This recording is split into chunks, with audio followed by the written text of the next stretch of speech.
السلام علیکم سامعین، 28 شوال المکرم کی تاریخ شروع ہو چکی ہے، 7 مئی ہے۔ خبر کا عنوان ہے کہیں کم ووٹنگ اور کہیں زیادہ ووٹنگ سے یہ آخر کون بوکھلا گیا ہے۔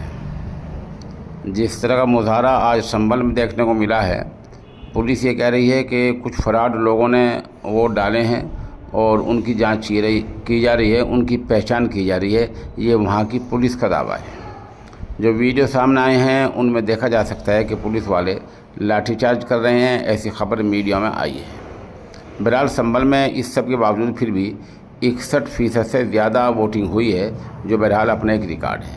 مجموعی حیثیت سے دیکھا جائے تو 2019 کے مقابلے میں 2024 میں ووٹنگ کم ہوئی ہے، کہیں 2%، کہیں 4%، کہیں 5%، اس طرح کے اعداد شمار سامنے آئے ہیں۔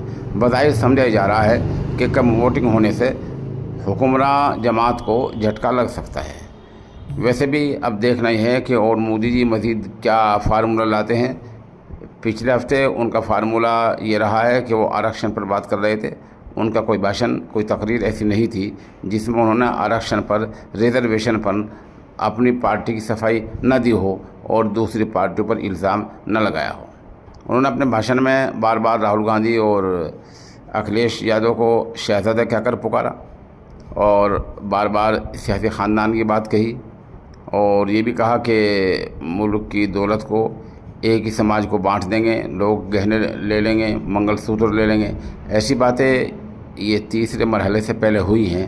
اب ظاہر سی بات ہے تیسرا مرحلہ آج پورا ہو چکا ہے، اور بظاہر ایسا لگ رہا ہے کہ کرناٹک جیسی ریاستوں میں حکمراں جماعت کی امید پوری ہوتی نہیں دکھ رہی ہے۔ اب دیکھنا یہ ہے کہ چوتھے دور کے لیے وزیر اعظم آخر کس طرح کی تیاری کرتے ہیں، اور اب کل سے جو ان کا بھاشن ہوگا وہ کس طرح کا ہوگا۔